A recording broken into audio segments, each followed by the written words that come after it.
Hello, it's Pastor John. Thank you for joining me here again today.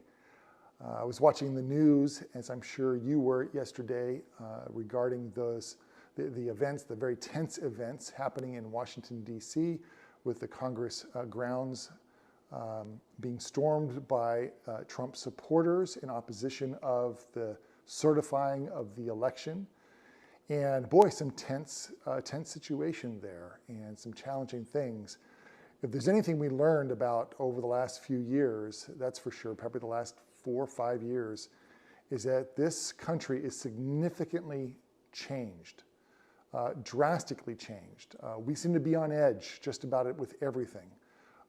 With all the fake news and other stuff, people have embraced their polarized, very opposite ideas and perspectives of events and of things. And there's just no agreement on anything anymore. It's hard to compromise. And I think we're going to see more of that over the next 4 years. It could even be that Congress, it looks like in the Senate side, is very close to swinging to even 50-50 with Kamala Harris being the deciding vote, giving Biden and his policies kind of more of a chance of succeeding over the next few years. So that's going to change things drastically, again, swinging the pendulum back the other direction. So I don't know, we may be in for another wild ride, but I can tell you one thing. We know, and I've said this many times, the Lord is our King. He is the one we follow. He's the one we trust. He's got everything in control. And when I say that, I don't mean from a micro perspective, but from a macro perspective. He's got everything in control. Nothing catches him by surprise. And I love serving a God like that. And he's already won as well. So where can you lose? But one of the things that we have, one of the challenges we have here while we're on this earth is just what we see, what we hear, and what's going on. We can't help but be affected by what we see. And that's why I think the verse that I'm going to share with you here today is so much more important than maybe it ever has been before. And it comes from Philippians chapter 4, verse 8.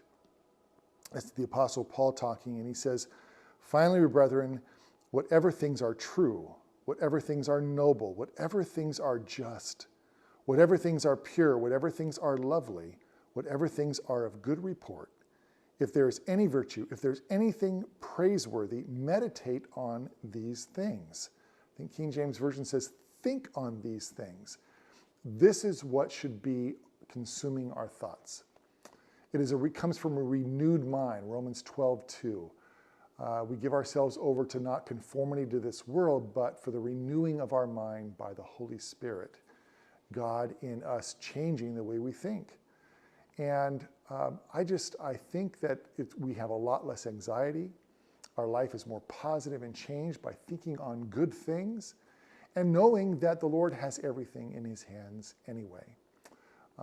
Proverbs 27 or 23:7, I think it is, where it says, "As a man thinks in his heart, so is he." And that is very true. So as you think, that's how you begin to act, and it's what you become. And so let's choose during this year, 2021, to be thinking more on these things that are virtuous and praiseworthy. And then we know that the peace of God will guard our hearts until Jesus comes back, no matter what comes our way. So God bless you as you think, as you meditate on the things that are good, that are holy, that are pure, that God can then dwell in your heart and give you the peace that you desire this year and for a lifetime to come. God bless you. Have a terrific day.